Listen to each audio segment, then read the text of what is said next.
যা কিছু পুরনো তাই কিন্তু সত্য। মা আমি আসছি। কোথায় যাওয়া হচ্ছে?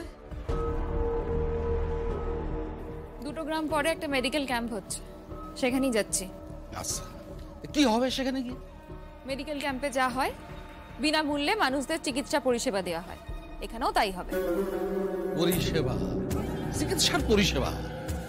পরিষেবা মানে কি পরিরাজের সেবা দেয় সেই সেবা পরিষেবা? সেদিন তো দেখলাম ওই মন্দিরে তুমি সমরে পরিষেবা দিচ্ছিলে, তো ওইরকম সেবা দিতে যাবা নাকি? তোমার মা বুঝি তোমার এই সমস্ত অসামাজিক কাজে মদত দেয়? মা এসবের কিছু জানে না, আমাকে কলেজ থেকে জানানো হয়েছে তাই আমি যাচ্ছি। ঠিক আছে, তাহলে তুমি তাদের ফোন করে জানিয়ে দাও যে তুমি যাবা না। বর্ধমানে আমাদের একটা মেডিকেল ক্যাম্প হবে, লোকেশনটা ভুবনপুরের কাছে। এখানে মেডিকেল ক্যাম্প হচ্ছে? আমি যাচ্ছি, তুমি আসবে তো? কি আশ্চর্য, আমি বাড়িতে থেকে কি করব বাবা? রান্না করবা, মার কাছে রান্না বান্না শিখবা, ঘর কন্যার কাজ করবা। একটা দিন গেলে কি এমন ক্ষতি হবে?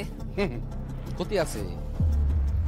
তোমার সৌরবাড়ির লোকজন কাঞ্চনগড় থেকে এখানে মাঝে মধ্যে হানা দেয়, তারা যদি এখানে এসে তোমার না দেখে ক্ষতি আছে। তোমরা তো বড় মা, সে যদি এসে তোমার না দেখে বড় ক্ষতি আছে। যাই হোক না কেন আজকে আমাকে যেতে হবে বাবা। আচ্ছা, যেতেই হবে, যেতেই হবে।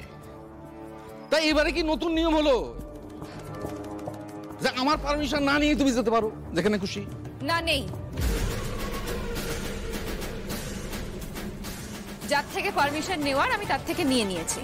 হ্যাঁ, ভুবনপুরে আমার চাই তো বড় কেউ আছে যার অনুমতি নিলে আর আমার অনুমতি নেওয়ার প্রয়োজন হয় না।